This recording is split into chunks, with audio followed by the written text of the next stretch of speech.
Muy buen día, hermanos. Buenas tardes, buenas noches, dependiendo de la hora que estén viendo este video. Soy Asiel Martínez. En este curso voy a ser su maestro de apologética en cuanto a la veracidad de la Biblia, la Escritura. Vamos a ver algunos temas bastante importantes, bastante relevantes, concernientes a nuestra fe en el tema particular de la Escritura. ¿Por qué creemos en la Biblia? ¿Por qué nos fiamos de la Biblia? Cada domingo para nuestros sermones, nuestras predicaciones, nuestras enseñanzas, nuestros valores incluso provienen de la escritura. Y aunque parezca difícil, asombroso, estamos viviendo tiempos donde muchos cristianos o muchos quienes dicen ser cristianos, que aman a Dios, quienes dicen amar a Dios, no ponemos en práctica lo que la palabra de Dios enseña. Entonces, por un lado está la cuestión de minimizar la escritura y creer, y ya no creer en su relevancia o en su inspiración o en su revelación, o que es la revelación dada de parte de Dios. Sin embargo, eh, durante estos cursos es mi intención y es mi oración que nosotros podamos tener una base certera, confiable, por diversos argumentos que ustedes en su manual pueden observar, como es la arqueología, la historia, uh, que en lo natural o en el área científica pueden corroborar que las verdades que están en la escritura son fiables, son veraces, vaya la redundancia. Entonces, ese es uno de los propósitos. El otro es que nosotros podamos tener un amor por la palabra de Dios mayor, un amor, una confianza, algo certero de que la palabra de Dios es verdad. De manera que para nuestro primer curso, hermanos, usted que está tomándolo por grabado, o incluso usted que estuvo en la sesión número 1, vamos a ver una breve introducción a lo que entendemos por la escritura. Es importante entender la escritura, hermanos, porque número 1 es importante entenderlo en esta situación. Uh, Tanto el Antiguo Testamento como el Nuevo Testamento conforman el canon que nosotros conocemos, desde Génesis hasta Malaquías y desde Mateo hasta el libro de la Revelación o Apocalipsis. Entonces, no vamos a entrar en mucho detalle respecto a por qué algunos libros que son ciertamente históricos, podríamos decirlo, sin embargo, no se consideraron como libros inspirados, como los libros de los Macabeos, el libro de Judith, y algunos de ellos que están en el canon de la Iglesia Romana. No vamos a entrar en ese detalle porque consideramos a nosotros que es tema de otro, es un tema que nos llevaría también otros puntos de vista a considerar. Sin embargo, establecemos y creemos como en este punto que no es necesaria la, la, la inclusión de sus libros para el contexto de la redención y el mensaje del Evangelio. Sin embargo, es un tema de debate, es un tema en que usted puede estar de acuerdo o no, y con todo gusto podremos analizarlo aún durante clases. Sin embargo, lo vuelvo a decir, es algo que podríamos ver con más detalle en algún otro punto de nuestros cursos. Así que empecemos brevemente. Le he compartido a usted una presentación en PowerPoint que espero usted pueda abrir, que es Introducción al Antiguo Testamento. Bien, primero tendríamos que ver y analizar qué es el Antiguo Testamento. Y tenemos ahí nuestra primera presentación. El Antiguo Testamento, ¿qué es? Bueno, algunos dicen que es una historia del plan de Dios, su creación, la caída, la redención. Algunos dicen que es la historia del pueblo judío. Otros mencionan es la historia de la relación de Dios con su pueblo. Otros que es el desarrollo histórico de un pacto. Bueno, sea cual sea la opinión, creo que todo se relaciona en ese sentido.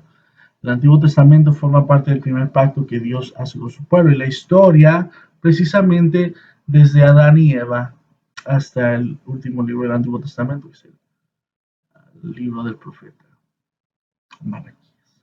Entonces, es importante que nosotros entendamos, hermanos, que tanto el Antiguo Testamento como el Nuevo Testamento son importantes para nosotros. ¿Por qué? Porque por un lado tenemos una parte de pensamiento que se cree que solamente Dios tiene que hablarnos solo por el Nuevo Testamento, que el Antiguo Testamento es un libro en donde puedes encontrar, sí, sabiduría, donde puedes encontrar, sí, uh, cuestiones importantes en cuanto a la historia, pero que no tienen ninguna aplicación en la iglesia de hoy. Yo creo que nada de eso está más lejano de la realidad, sino que Dios puede y quiere hablarnos tanto por medio del Antiguo Testamento como del Nuevo Testamento. Eso es importante entenderlo porque, hermanos, vamos a ver en esta introducción a nuestro curso por qué es importante el Nuevo Testamento. Y al final, como lo vimos en clase, quienes nos conectamos los sábados por la mañana, algunas preguntas que son importantes que nosotros aprendamos a contestar, hermanos, acerca del Antiguo Testamento. Que continuemos entonces en nuestra presentación. El valor del Antiguo Testamento. Ok, ¿por qué es tan valioso el Antiguo Testamento? ¿Por qué es importante? Porque no solamente nos conformamos con el Nuevo Testamento que habla directamente de Jesús, que habla directamente de las cuestiones de la iglesia. Bueno, la historia de un pueblo caminando, en este caso Israel, caminando en relación de pacto con su Dios. Dios quería enseñarnos a través de todo lo que habla el pueblo de Israel, las historias, los reyes, los profetas, los libros de poesía, el libro de Job, el Pentateuco, todo tiene una enseñanza para nosotros y una aplicación correcta, hermanos, que tiene que es relevante para nuestros días. Me disculpo por la ortografía del escrito. Yo tengo algún problema aquí con la configuración por cuestiones de mi trabajo que tiene que ser en inglés y luego configurar al español y batallo un poco. Me toma bastante tiempo tratar de cambiar cada palabra, así que les pido una disculpa enorme por la falta de ortografía que pudiera usted encontrar. Número 2, la revelación del carácter de Dios y en especial de la santidad de Dios. R.C. Sproul, un teólogo y un pastor muy respetado que partió a la presencia del Señor en el año 2017, fue muy famoso por hablar acerca de la santidad de Dios. De hecho, tiene un libro el cual yo recomiendo ampliamente que lleva por título eso mismo, la santidad de Dios. Y el doctor R.C. Sproul fue conocido durante todo su ministerio por hablar precisamente acerca de la santidad de Dios. Y él hacía énfasis en que nosotros vamos a tener siempre un conocimiento erróneo del Dios al cual nosotros servimos si no entendemos que Dios es un Dios santo, lo cual yo estoy totalmente de acuerdo. Ahora es importante nosotros que veamos que quizá en el Antiguo Testamento, hermanos, es donde nosotros vemos con más claridad y nosotros vemos con mayor certeza lo que la santidad de Dios es.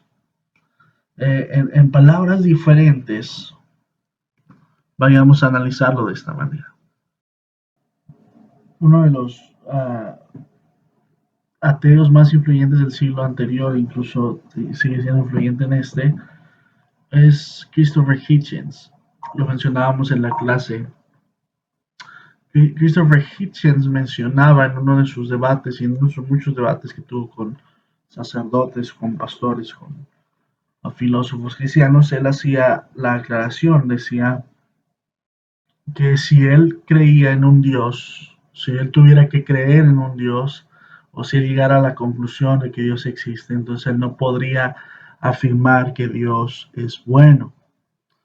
Y hace apelación al Antiguo Testamento cuando precisamente hay muchos pasajes donde parece que vemos a un Dios cruel, que vemos a un Dios sin sentimientos, sin bueno, entre comillas, sin sentimientos o en palabras humanas, ¿no?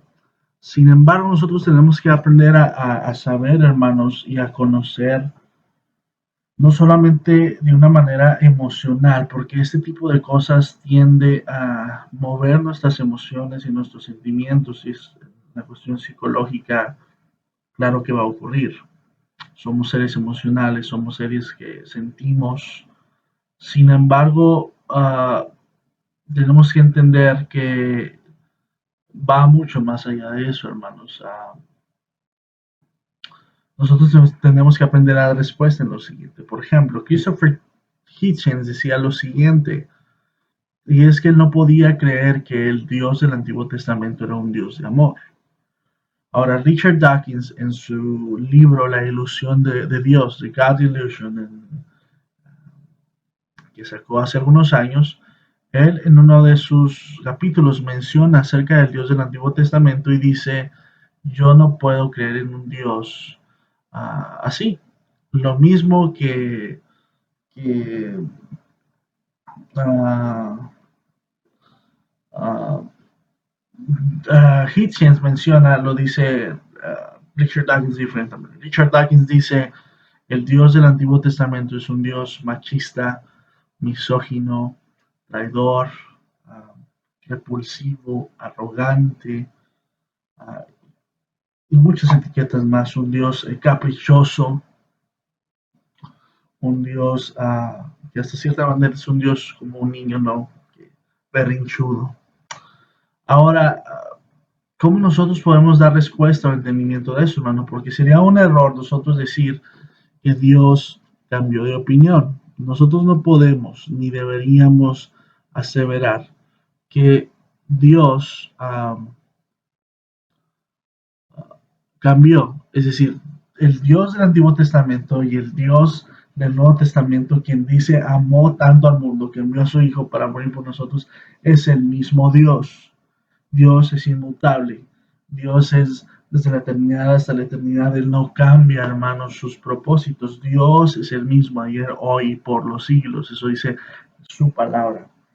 De manera que nosotros llegar a la conclusión de decir que Dios era diferente o tenía una manera de ver las cosas distinta, realmente no da claridad a las respuestas, incluso ni a las posturas que la Biblia ofrece. Dios nuevamente es el mismo ayer, hoy y por los siglos.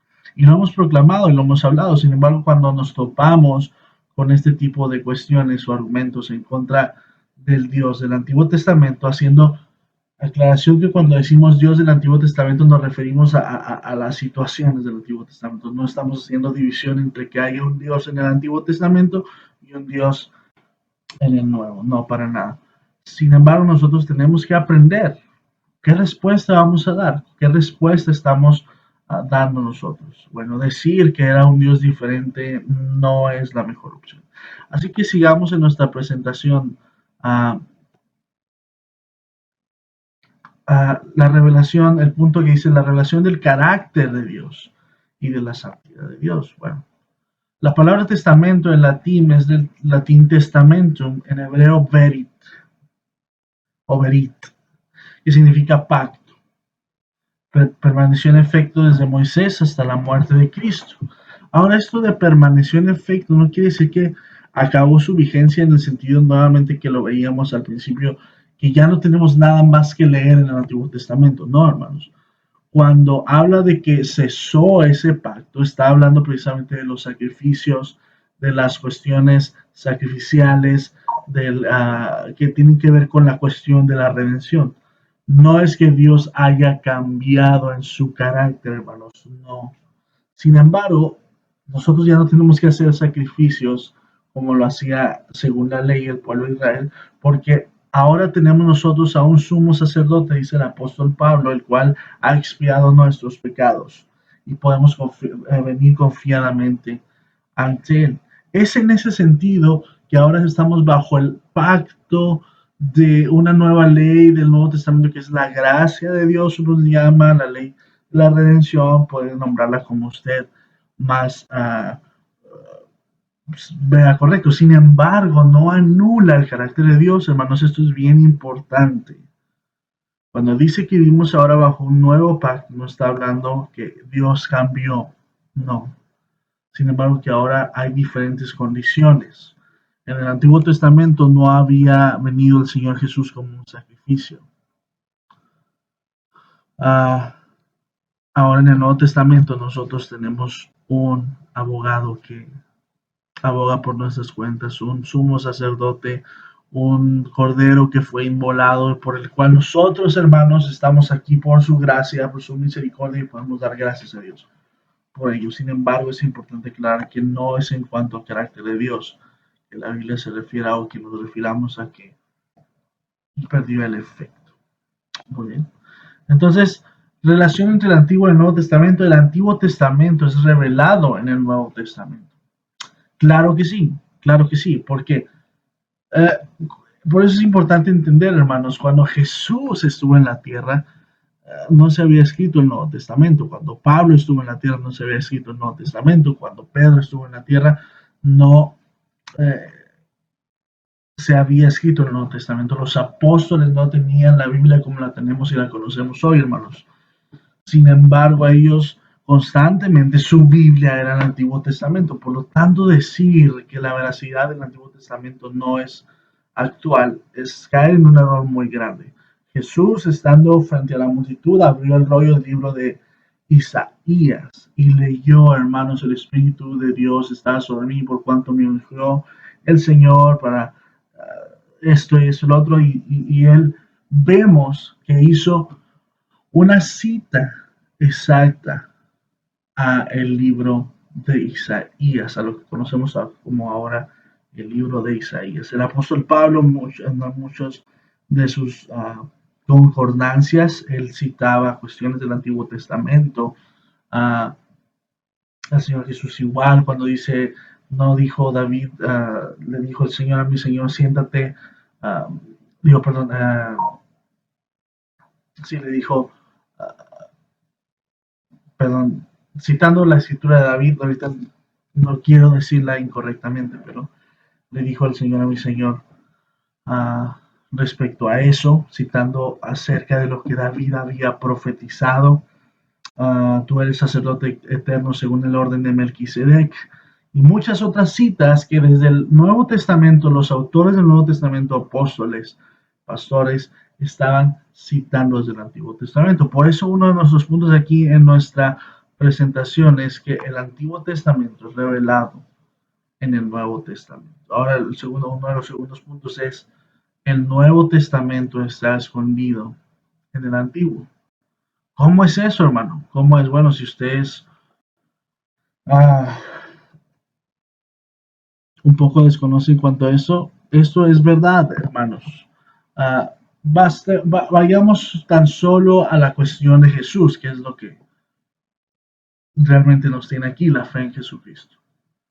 Más de 365 profecías, hermanos, hablan acerca de la vida, la muerte, el nacimiento, la resurrección de lo que vendría a ser el Jesús de Nazaret.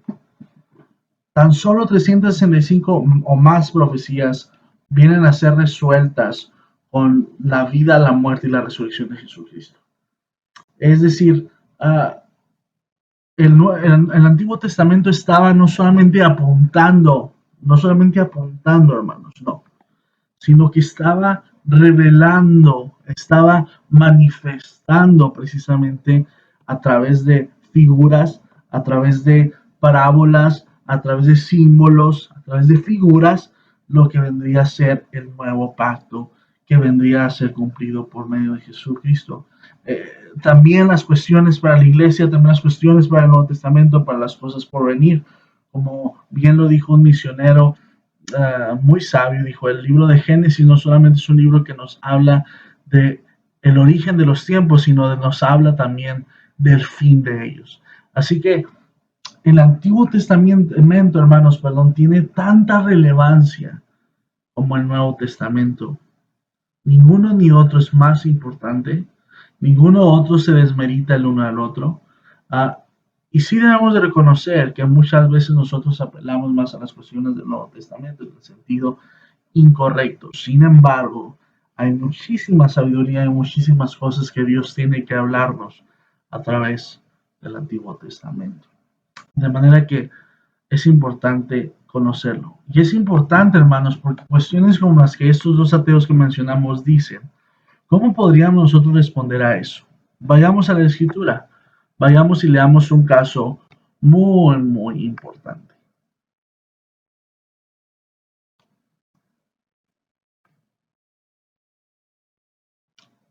En 1 Samuel, capítulo 15, nosotros vemos una de las escrituras más pronunciadas por aquellos ateos militantes o personas escépticas a la escritura, que mencionan que cómo podemos nosotros creer en un libro así. Dice 1 Samuel 15, y Samuel, perdón,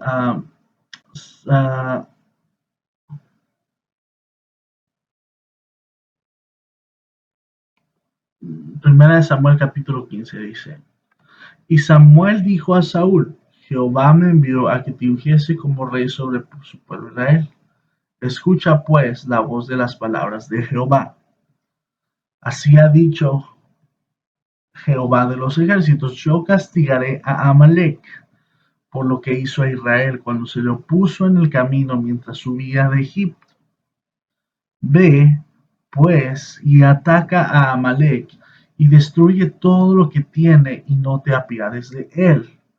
Esto no es ningún ser humano hablando, hermanos, esto es Dios hablando por medio del profeta Samuel. Es algo que Dios decidió, es algo que Dios quiso y nosotros no podemos ni debemos minimizarlo. No podemos pretender defender a Dios y decir, bueno, seguramente las traducciones le han añadido. No, eso es tal cual lo que Dios les dijo. Una vez más, dice, ve pues y ataca a Amalek y destruye todo lo que tiene y no te apiades de él. Y no para ahí, hermanos, dice, mata a hombres y a mujeres, a niños y hasta los de pecho, es decir, a los bebés, hermanos, y vacas y ovejas, camellos y asnos. Nosotros conocemos la historia después, que no nos atañe ahorita, pero esto en el verso 2, en el verso 3 es lo que Dios dice, hermanos. Bueno, destruye todo lo que tiene y no te de mata a hombres, mujeres. Y a lo mejor, bueno, esto todavía nos puede como, bueno, pues seguramente eran hombres malos, pero a niños, ¿qué tienen que ver los niños? Y esa es una de las preguntas que muchos ateos para cuestionar nuestra fe nos hacen. Ahora, ¿usted está listo para responder a eso? ¿Qué tal si un ateo militante? ¿Qué tal si un familiar que siente mucho la persona le dice, oye, ¿cómo puedes creer en un libro? ¿Cómo puedes creer en un Dios que dice y ordenó matar niños? ¿Acaso no es una aberración? ¿Acaso no es infanticidio? ¿No es un Dios caprichoso? Bueno, hermanos, para dar respuesta a esto, yo espero que podamos ir al Señor para pedir sabiduría. Pero número uno, les hacía esta pregunta a los hermanos de la reunión pasada. Seguramente algunos de ustedes tienen hijos o hijas. Bueno, si no tienen hijos o hijas, tendrán sobrinos o sobrinas. Bueno, si no tienen sobrinos o sobrinas, conocerán a un niño o una niña pequeño, de 2 o 3 años, que lo ven correr, que la ven jugar, que la ven disfrutar, ¿verdad? Digamos lo siguiente, hermanos, porque suena bastante cruel en el sentido de que Dios ordenó matar, destruir, destrozar. Sin embargo, tenemos que entender, hermanos, como el doctor Arcis Paul decía, la santidad de Dios es la esencia de lo que Dios es, hermanos. Nosotros estamos delante de un Dios santo, santo, santo, ¿sí? Que nos ama. Eso es la verdad, Dios nos ama, Dios es amor, pero Dios es santo, santo, santo. ¿Estamos de acuerdo? Vamos a pensar en eso, hermanos. A mí no se me ocurrió, de verdad. Quisiera decir otra cosa, quisiera decir que Dios quiere abrazar a todo el mundo, quisiera decir que Dios, no importa lo que hagas, te quiere besar y abrazar y apapachar. Pero importa mucho lo que hacemos, hermanos. Importa mucho cómo nos conducimos. Porque estamos delante de un Dios santo, santo, santo. Y no importa la iglesia donde usted vaya. No importa si usted es pentecostal, bautista, reformado, no reformado, si usted va a una iglesia de comunidad, si usted va a una iglesia conservadora, si usted va a una iglesia liberal, no importa la iglesia donde usted vaya, la iglesia local donde usted asista. Usted y yo tenemos la misma escritura que revela al mismo Dios santo, santo, santo. De manera que no me crea a mí, crea lo que la escritura dice acerca de Dios. Ahora, número uno, tenemos que entender, ¿qué tal si yo, así como me ven, con mi camisa de botones, mi peinado, hablando de cuestiones de Dios, de la Biblia, ¿qué tal si yo un día decidiera abusar sexualmente? Esto es algo muy serio, hermanos, y no lo digo en la manera peyorativa, sino por dar un ejemplo para ver la magnitud de lo que este texto en la Biblia implica. ¿Qué tal? Yo no digo que va a pasar, el Señor nos guarde, pero ¿qué tal si yo abusara sexualmente de su hijo o de su hija? Usted al darse cuenta de eso, hermanos, me diría, hermano, bueno, no, somos hermanos en Cristo, Dios le bendiga, nada más no lo vuelva a hacer. O me diría, hermano, por favor, sálgase de la casa, que no vuelva a pasar. No, hermano, usted muy seguramente me correría a patadas, me denunciaría, me llevaría a la cárcel, porque lo que yo hice es algo aberrante. Hipotéticamente estamos hablando. Abusar de un niño es algo aberrante, hermanos, es algo de maldad, demoníaco, es algo horrible, hermanos, horrible, es algo horrible, es de lo más bajo, de lo más vil. Entonces usted como padre, como madre, tiene la responsabilidad y su instinto natural va a ser de proteger a su hijo. ¿Estamos de acuerdo entendiendo en eso, hermanos? El pueblo de Amalek era un pueblo pagano, hermanos, que atentó contra la vida de los hijos de Dios. Y Dios como Padre, hermanos, está defendiendo constantemente a su pueblo. ¿Cuántos saben, hermanos, que Dios es nuestro Padre? Y Dios pelea por nosotros y nos defiende, hermanos. De manera que es natural para un padre que ama defender a su hijo, defender a su hija. Punto número uno, Dios es un Padre que nos defiende. El pueblo de Amalek atentó contra la vida de los hijos y las hijas de Israel, el pueblo de Dios. Número dos, el pueblo de Amalek era un pueblo pagano, hermanos. Era un pueblo que de continuar creciendo iba a corromper a otras personas, a otras ciudades, a otros pueblos hasta agigantarse. Ahora, si hablamos políticamente de este sentido, ¿por qué las Naciones Unidas no permiten que ciertos grupos terroristas crezcan? ¿Por qué los Estados Unidos de América está pendiente de ciertos grupos? Políticamente, hermanos, es incorrecto dejar que un pueblo con ideas corrompidas crezca. Por eso es importante actuar. Dios, hermanos, hizo lo mismo con el pueblo de Amalek. Dios entendía que ese pueblo iba a corromper a otras naciones eventualmente y tenía que haber un alto para ellos. Ahora digamos, todo eso lo entiendo, pero ¿qué acerca de los niños? Bueno, es un tema difícil, hermanos, es un tema muy complicado, pero nuevamente no solamente lo analicemos con nuestros sentimientos, sino también con nuestra razón.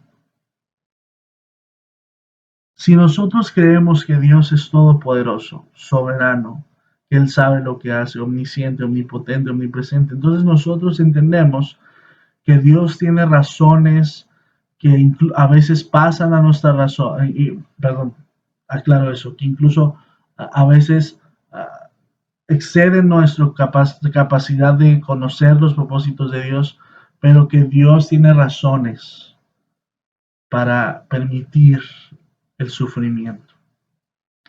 Ahora, voy a leer lo que el doctor William Lane Craig, que es filósofo cristiano y uno de los militantes cristianos más respetados, incluso académicamente, y más respetados incluso con ateos militantes. El doctor William Lane Craig decía lo siguiente: en el caso de Amalek, cuando Dios ordena matar a los niños, Dios no está actuando de manera caprichosa ni de manera cruel.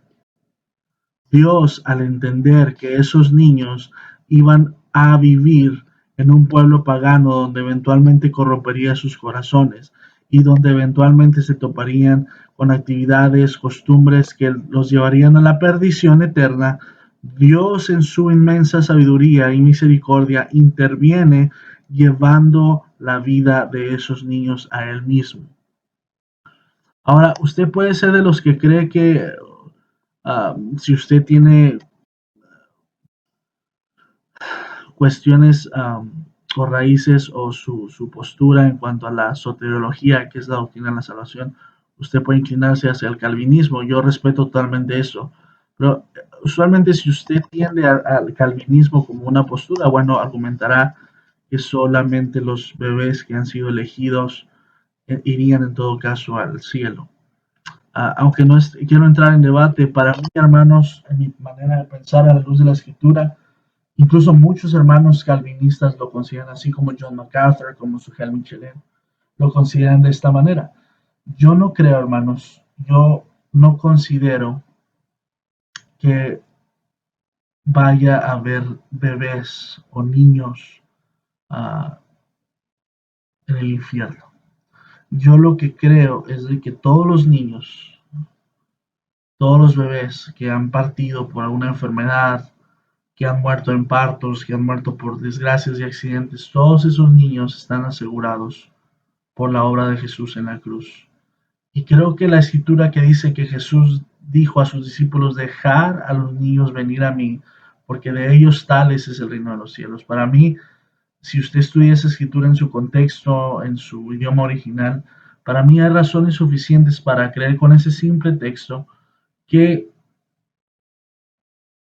no es la voluntad de Dios que los niños vayan al infierno. Yo creo que los niños le pertenecen a Dios. Y Dios, hermanos, en esta situación, Él entendió que que Él tenía que tomarlos para ahora tenerlos en su presencia. Y no hay nada más grande que estar en la presencia de Dios.